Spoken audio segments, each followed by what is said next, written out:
Hey hi everyone, welcome back to my channel. আর আজকের নতুন ব্লগটা আমি এখান থেকে স্টার্ট করছি। তো এখানে দেখতেই পাচ্ছ খুব সুন্দর একটা বৃষ্টি ভেজা দিনের সকাল।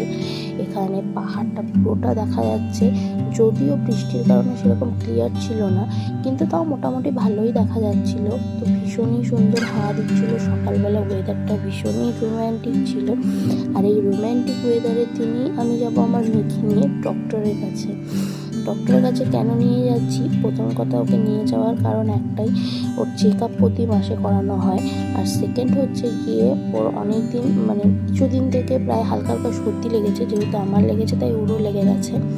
তো সেই কারণে ডক্টরের কাছে নিয়ে যাব। তো এখানে দেখতেই পাচ্ছ আমি সকালে উঠে ব্রাশ করে নিলাম, তাড়াতাড়ি করে স্নানটা করে পুজো সেরে নিয়েছি, খাওয়া দাওয়া করে নিয়েছি। সেরকম কিছু খাওয়া দাওয়া করিনি, যেহেতু এত সুন্দর একটা বৃষ্টি ভেজা দিন, তাই সকালবেলা একটু খিচুড়ি বানিয়েছিলাম আমি।